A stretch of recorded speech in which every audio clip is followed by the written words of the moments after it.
Bonjour à tous et bienvenue sur la chaîne. J'espère que vous allez tous très bien. Donc dans cette vidéo, je suis content de vous présenter un vlog que j'ai élaboré avec Nat de la chaîne Angel Taina. On a eu à peu près l'idée en même temps, donc du coup on s'est dit qu'on allait faire le vlog ensemble. Alors s'il y en a d'entre vous qui veulent le faire, évidemment vous êtes les bienvenus. Il suffira juste de mettre un lien qui va sur sa chaîne ainsi que sur la mienne. Alors dans ce vlog, on voulait vous présenter tous les jeux coquins ou à thème sexuel ou connotation que l'on possède. Alors il y en a ça va être subtil, il y en a ça va être beaucoup moins subtil évidemment. Je vous laisse à vous de juger. C'est pour ça que je mets cette vidéo interdite au moins de 18 ans à cause des images que cela peut engendrer car les nouvelles lois sur YouTube sont moins commodes qu'avant. Donc, tout d'abord le tarot of Forbidden Dreams d'Eugène Winitsky qui vient de Suisse. Un très joli tarot qui arrive dans une boîte en dur qui est un petit peu plus haut que de l'érotisme à mes yeux. Alors, je ne sais pas si vous allez voir sur la boîte, il y a des dessins de roses en fait. C'est un peu comme si c'était pyrogravé en surbrillance. Vous voyez, c'est une très jolie boîte franchement. Les jeux où il y a en général du sexe, c'est des jeux qui coûtent beaucoup plus cher que des jeux lambda aussi à l'intérieur. Donc c'est un jeu qui est limité à 500 exemplaires.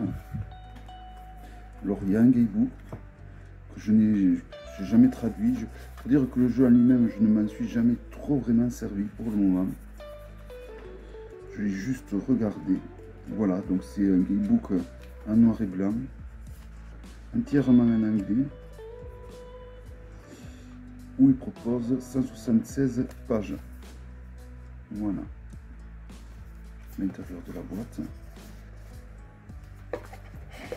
Et le jeu donc possède des tranches rouges argentées, donc des tranches qui se veulent ne pas être solides à la longue. C'est comme ça qu'a les tranches le Bonnet Stone d'ailleurs.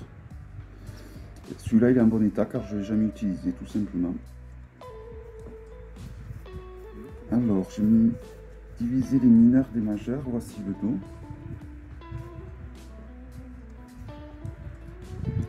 Alors là nous avons l'étoile qui est la plus sobre, je crois, c'est la plus sobre arcane du jeu.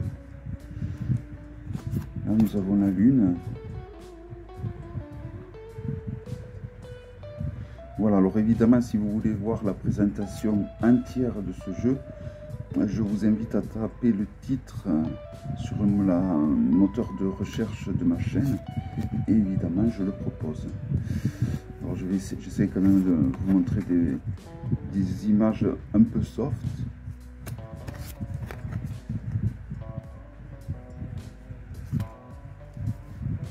Voilà, après il y a beaucoup d'allusions, vous voyez.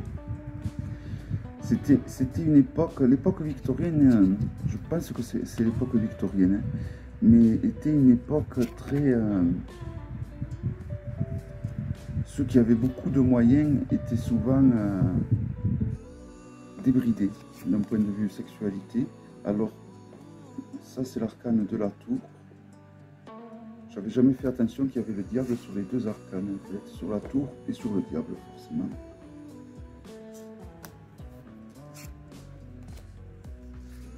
La mort. Il y a un petit peu, ce tarot est un petit peu,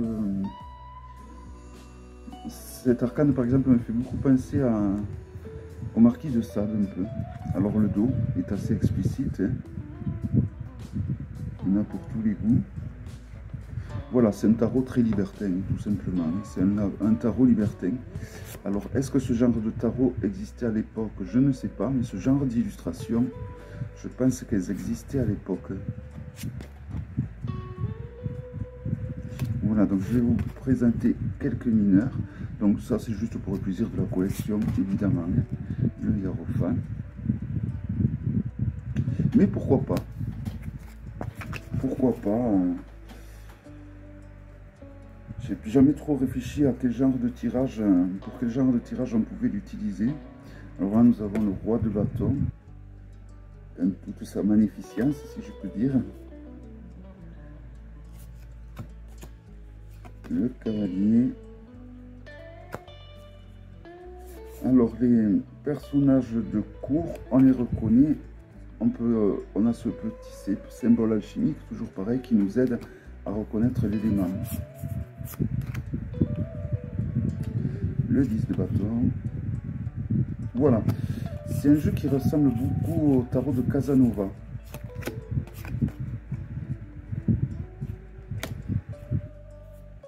Donc là, nous sommes au denier maintenant.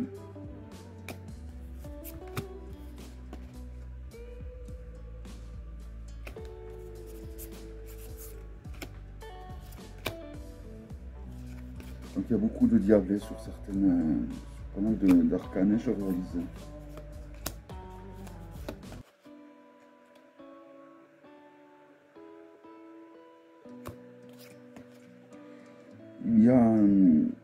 Il y a des transsexuels à l'époque déjà.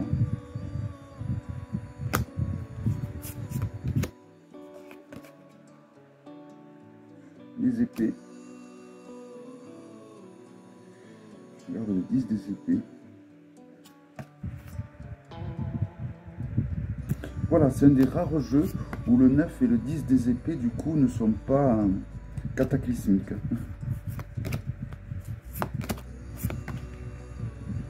Voilà, il y a un petit côté humoristique, si je peux dire aussi. Les 10 de coupe. Voilà, donc je vais vous présenter les autres que j'ai sélectionnés. Je m'étais dit que je présenterai d'abord l'oracle, car j'ai qu'un oracle sur ce thème. Et ça sera peut-être, c'est ce que je vais vous présenter, l'oracle d'Eros, que l'on peut trouver donc encore, qui commence à se faire vieux, mais que l'on trouve toujours, de Géraldine Bindi et de Sir Blondel, aux éditions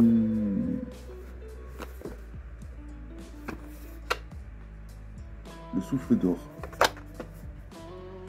Donc celui-là, il arrive dans une boîte en dur. Il a un côté un peu BD, je trouve.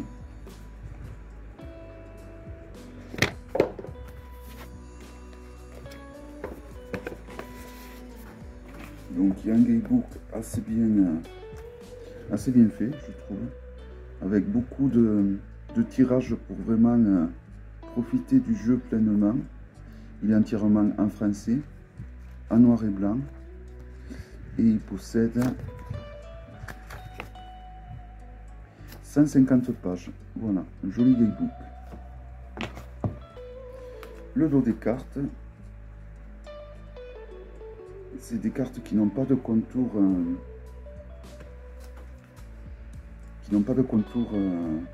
coloré, elles ont un contour vierge.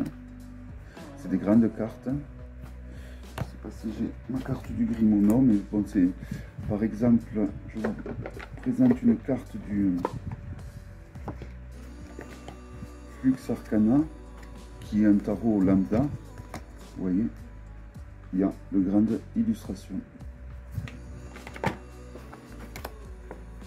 Voilà, donc c'est un oracle. Celui-là, par contre, je l'ai utilisé, oracle. Ça m'est souvent arrivé, même. Enfin, souvent. Je l'ai utilisé, ouais, pour voir des situations, des fois, amoureuses, tout simplement. Hein. Quand c'est les débuts d'une relation qui est souvent très charnelle, très... Le début d'une relation est souvent... alors vous voyez, il y a des cartes qui peuvent servir de, comme le petit Lenormand, de cartes pour représenter les consultants. Mais j'ai voilà, c'est un oracle assez intéressant. Hein. La féline, la gourmande.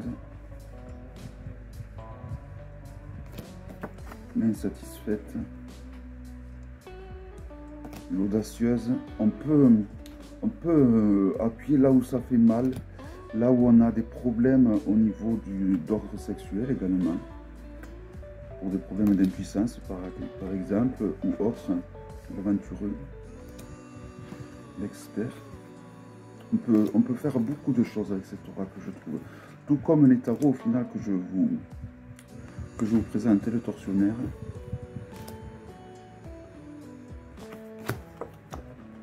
Mais celui-là, j'ai vraiment... il me plaît beaucoup. L'art de ce jeu me plaît beaucoup. Le séducteur. La passive. J'aime beaucoup l'art de ce jeu. Même s'il a un côté BD, je trouve que l'illustrateur a su rendre un côté adulte à ces BD. Bon, déjà de toute façon, vu les illustrations, ça ne pouvait être que comme ça, mais...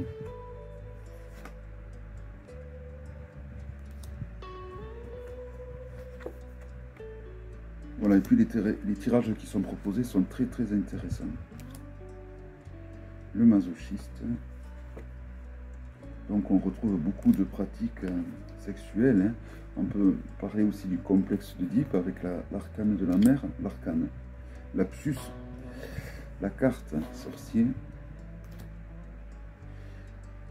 l'obsédé, j'allais dire l'ABCD, en quelque sorte. Hein. La passionnée. Allez, on va changer de jeu.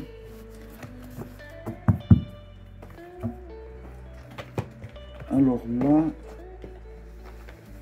je vais vous présenter un tarot que l'on m'a offert.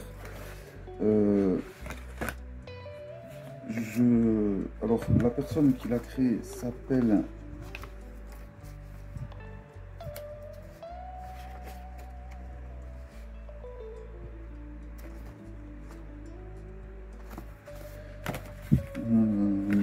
je ne l'ai jamais utilisé parce qu'il manque une arcane majeure. Marc Brunier. Et donc du coup, ben voilà. Alors voici, il arrive dans une espèce de jukebox démontable. C'est un jeu qui est basé qui est basé sur le Marseille. Hein. Voici le dos. C'est des grandes arcanes là pour le coup. Si on le compare à une carte de tarot lambda, vous allez voir que l'illustration est assez grande. Et donc là, nous avons surtout des... Voilà, Alors, je vais vous le présenter en entier parce que c'est un jeu que je n'ai jamais vu présenté sur Internet. Sur YouTube même, je veux dire. Alors, de par ces illustrations, bien évidemment.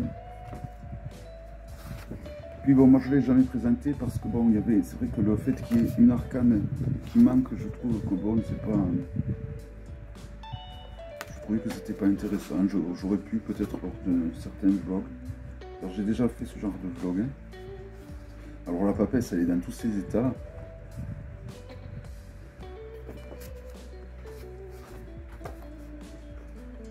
Alors, je pense que c'est pas un jeu fait à mes yeux pour être utilisé comme le jeu de tarot lambda parce que les cartes, donc c'est du carton.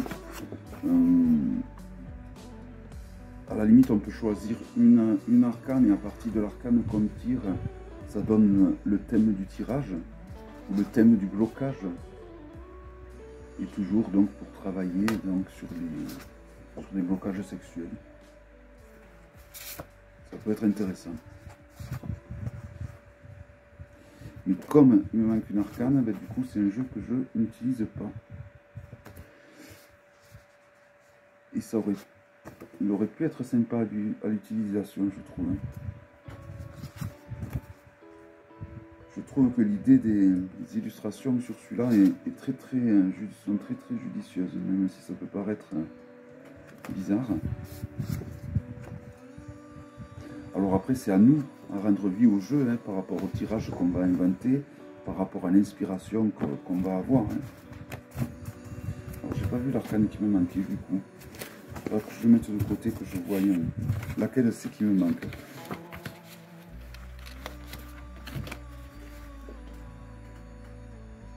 Alors il s'appelle le Tataroto. Le Tataroroto. Oui. Voilà, il y a le nom ici en fait. Le Tataroroto, donc de Marc Brunier.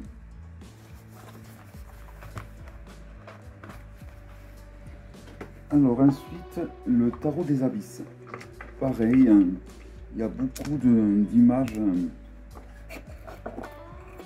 scènes assez sexuelles et des scènes sexuelles assez dures, mais pas que. C'est un tarot qui a été... Alors il me semble que... Alors voici le dos, c'est un des rares tarots que j'ai plastifié, car les cartes c'est du papier en fait, hein. Voilà. Il n'y a pas d'autre mot, c'est du papier. C'est épais comme du papier, c'est vraiment un tarot de très mauvaise qualité. C'est bien dommage parce que là je trouve que l'art est assez intéressant. Je crois qu'elle a pris des photos faites sous l'eau, en fait, qu'elle a retravaillé évidemment par informatique. Hein. Et il y a beaucoup de... C'est d'ailleurs l'eau qui donne, je pense, je présume, ce côté trouble qu'on voit. On voit beaucoup d'images troubles, mais c'est un tarot qui répond très bien de façon intuitive. L'ermite. Donc il y a beaucoup d'images un peu sadomaso sur ce jeu, je trouve. Mais pas que. Hein. On est à la limite de la violence des fois. Voire certaines illustrations sont un peu malsaines, un peu dérangeantes même. C'est pas un jeu que j'utilise trop. Ça m'est eu arrivé de l'utiliser. Mais voilà, il y a de la triangulation, il y a... Mais voilà, après je trouve qu'il est très très bien fait, d'un point de vue artistique, évidemment.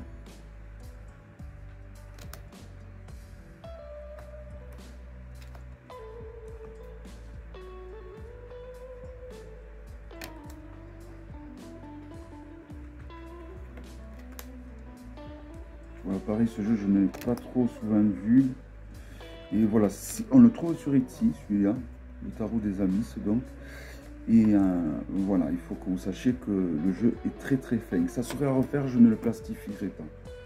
Je ne le plastifierai pas parce que bon, je fais très attention au jeu de tarot, donc je ne l'aurais pas abîmé. Et puis pour le peu de fois où je m'en suis servi, je ne l'aurais pas abîmé. Donc bon, si c'était à refaire, voilà, c'est pas un truc que je ferai. Parce que plastifier les jeux à la longue, c'est un peu dangereux, mine de rien, parce que ben, si le jeu s'abîme, on peut le jeter, quoi. Alors là, je vais vous présenter deux tarots qui ont pour image qui sont faits à partir de photos. Il y a le The Witch Tarot, un tarot uniquement avec des illustrations féminines, et le The Sabbat Tarot, un tarot quasiment uniquement avec des représentations masculines.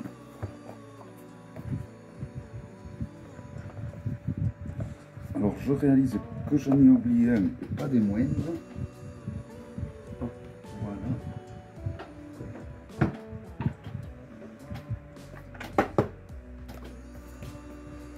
Alors les deux sont très intéressants pour travailler la magie, au final. Pour travailler la magie, mais pas que. Pour travailler notre évolution dans le monde du tarot, dans notre pratique. Hein. Alors, le Sabbat Tarot, je l'ai en grand format. Mais depuis que j'ai le petit format, ben, je n'utilise plus que le petit format, je dois avouer. Les deux ont le toucher pêche.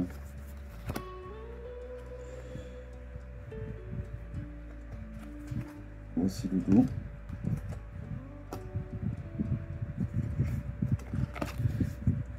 Alors, dans le Sabbat Tarot, les princesses sont des dames, les reines sont des dames.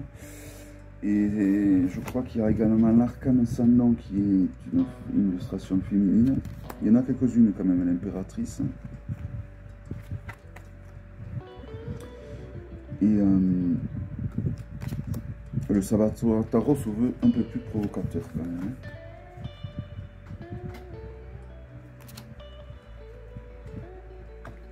Alors, il y en a un qui a les tranches rouge mat, qui sont très solides, je tiens à dire au passage, et l'autre les tranches noires qui sont également très très solides.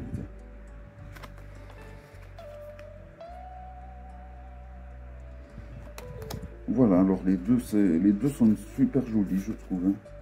Et les deux sont très intéressants, donc justement, donc, comme je vous ai dit, pour avoir votre évolution dans le tarot, pour avoir votre évolution dans votre domaine ésotérique que vous pratiquez, hein, que ce soit l'énergie, la lithothérapie, la radiesthésie, un tas de choses. Et ils sont tous les deux très très bien pour travailler donc sur la magie.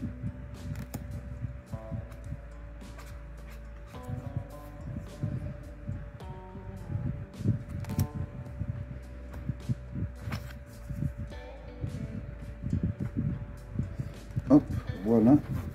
Alors évidemment, si vous voulez voir une présentation complète de l'un ou de l'autre, vous n'avez qu'à me le dire dans les commentaires et je vous mettrai le lien. Car tous, ce sont des jeux que j'ai présentés.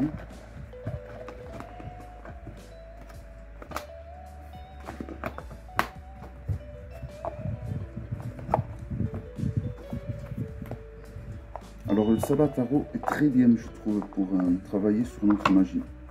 Encore mieux que le The Witch Tarot, je trouve. Et alors ensuite, je voulais vous présenter le Divine Masculine Tarot. Alors là, il est un peu plus soft, hein. On calme la vitesse. C'est un très joli tarot en attendance au niveau d'un point de vue illustration. Toutes les illustrations se passent dans la nature et elles sont magnifiques. Alors, c'est surtout des suggestions. Oh, j'arrive pas à trouver le mot.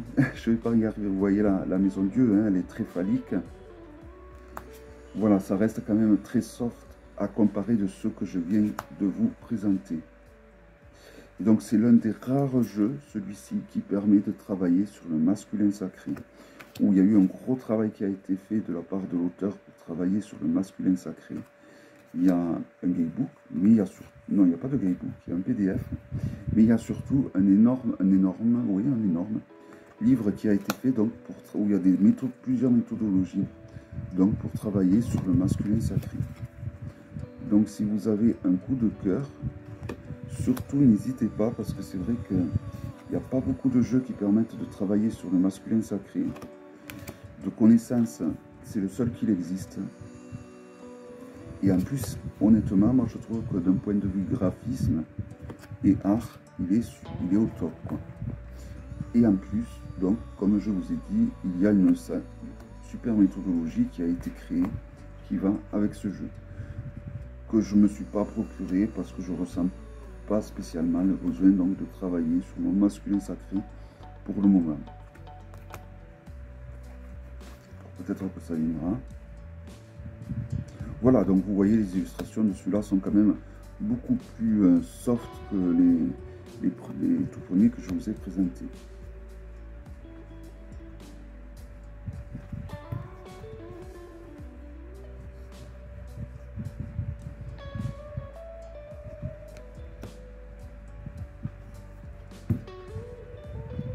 Voilà le dos.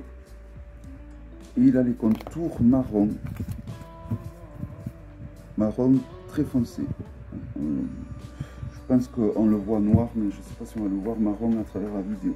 Alors je vais vous en présenter un dernier. Je ne sais pas trop si... Soit aussi, c'est surtout des suggestions qu'il y a des... C'est donc le Jinx Arcana The Gay Tarot, un tarot que je n'utilise pas du tout, que je n'ai jamais utilisé, que je n'ai jamais montré d'ailleurs. Il est dans une boîte en dur, solide. Voici le dos. Donc il a 3 arcanes pour représenter les amoureux. La justice. Il a des contours or métallique. Et voilà, si éventuellement il y en a d'entre vous qui craquent, ben, je vais bien m'en débarrasser. Pour revendre, hein, à bon prix. Voilà, donc c'est un tarot, c'est vrai que je n'utilise pas. Et graphiquement, bon. Mais il a un côté aussi fétichiste, je trouve qu'il a un côté SM un peu. Ça reste toujours dans les suggestions, mais trouve que ce côté est bien présent quand même, avec toutes ces chaînes, toutes ces ceintures serrées au près du corps.